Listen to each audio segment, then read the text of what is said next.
Welcome to the discussion on trading strategies from Market Secrets.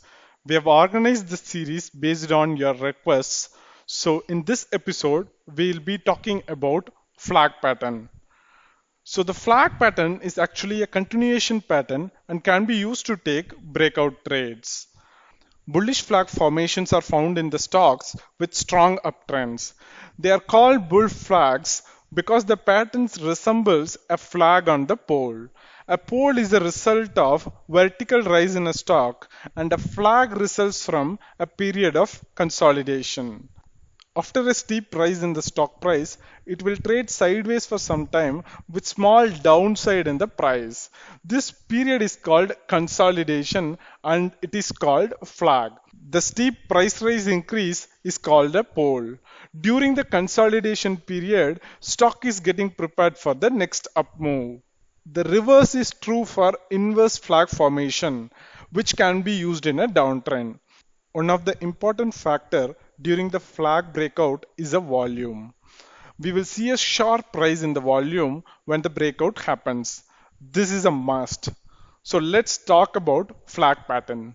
The flag pattern forms what looks like a small channel, either flat or sloping. The channel is formed by two parallel lines that act as a support and resistance for the price until the price breaks out. In general, the flag will not be perfectly flat, but will have its trend lines sloping. So what I mean is flag formation is not just a horizontal or a rectangular box. It will be slightly sloped. In general, the slope of the flag should move in the opposite direction of the initial sharp price movement. So if the initial movement were up, the flag should be downward sloping. The buy or sell signal is formed once the price breaks through the support or resistance level with the trend continuing in the prior direction. This breakthrough should be on a heavier volume to improve the signal of the chart pattern. So for improved odds, the volume should be heavier. And the next item is on the time frame. For positional trades, use daily, weekly or monthly time frame. And for intraday trading, you can use 3-minute, 5-minute and 15-minute charts. Longer the time frame, stronger the breakout. When you use daily time frame, ensure that the breakout happens when the price closes above the trend line on a daily closing price basis.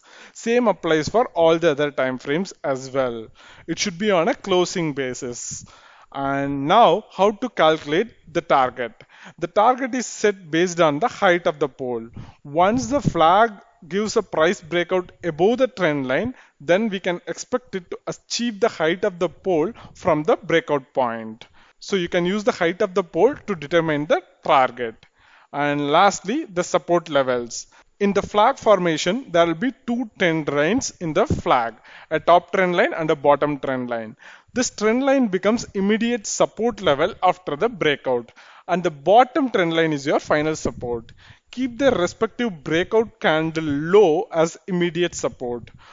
Weakness is shown once the price closes below the breakout point, but do not exit in panic.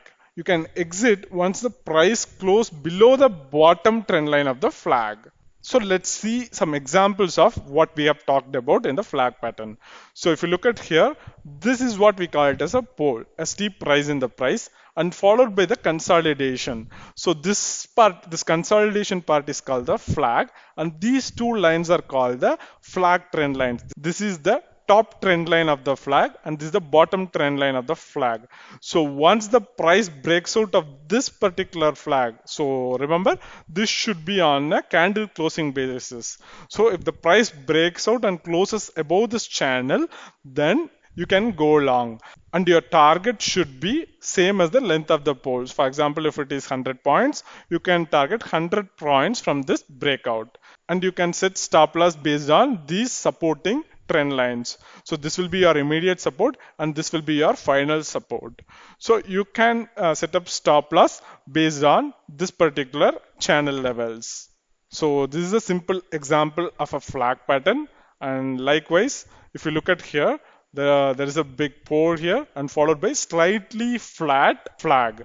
So this is not very much sloping, it is slightly sloping. So if you see, there's a slight downward slope, but still this is a valid flag pattern. Generally the slope will be slightly opposite to the direction of the original trend. Moving on, this is just an inverse flag. So if you look at here, there's a steep drop in the price followed by a consolidation, which is otherwise called as a flag, and followed by the drop again. So this is how the flag pattern should be traded. So next, the assignment. So I would ask you to at least draw some 10 to 20 flag patterns in your charts, and also try to capture the flag patterns in the chart during the trading hours. So if you can do that at least from 50 100 times, you'll be able to trade on these patterns easily. This is a simple way to trade. You don't have to need an elaborate system to take trades on the flag pattern.